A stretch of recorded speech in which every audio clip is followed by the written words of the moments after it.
For this lesson, we're going to be talking about cookies and bars.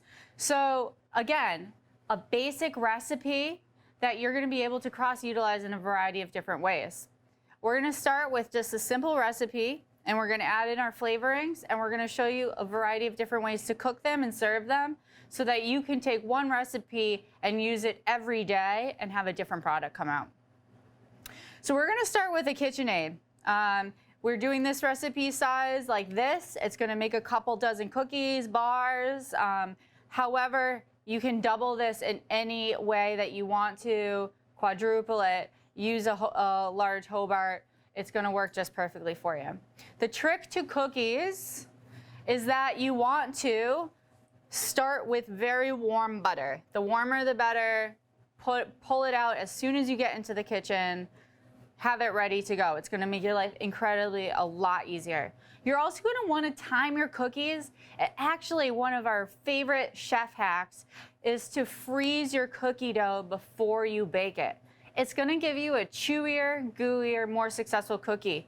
It's also going to allow you to plan ahead.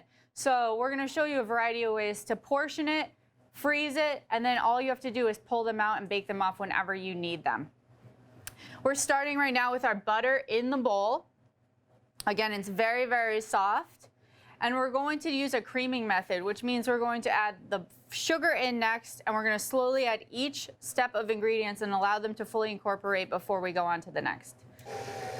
So that you don't splash things up at yourself, you want to just leave the mixer on a low speed, whatever you're comfortable moving at. So with our butter, we're going to add brown sugar. Again, this is going to add a little bit of chewiness to it that we love in our cookies. And we're going to also add white sugar. If you add all brown sugar, the color gets too dark on them, and it doesn't look pleasing to the eye, and it gets a little too overdone in the oven. So just evening it out does a really good job. Now that our sugar and our butter are incorporated between each step of ingredients, we're going to scrape the bowl down. A lot of times the dry ingredients will fall to the bottom and not get fully mixed in, and it will throw off your batter, so the first cookies will look different than the last cookies. So just scraping the sides and making sure that we don't have any dry ingredient at the bottom. I did see some sugar there. That we're going to be making sure that we're fully mixed and that each cookie from the first one you scoop to the last one that you scoop is going to be identical.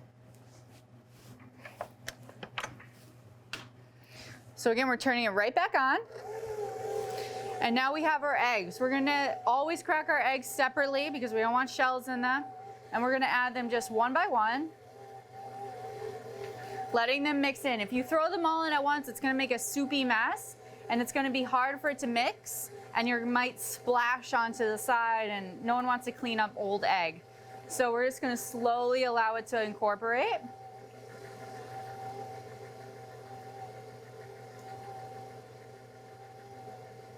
So I'm just turning it up a little bit because these ingredients are in. We're going to let it so all the yellow isn't streaky in the batter. And it looks like that's good there. And we're just going to scrape down the sides again. Now, as the batter gets thicker and more full in the bowl, you might also, if you can't get in there easily with your hands and the spatula, that you can take the bowl off and you can scrape it then and put it back on the machine. It's better to take the time to do it where you feel comfortable than to just easily go through it too fast. Again, it's going to throw off your cookies so that some of them are going to be too sugary and some of them will be too cakey. So just take the time and do it so you feel comfortable.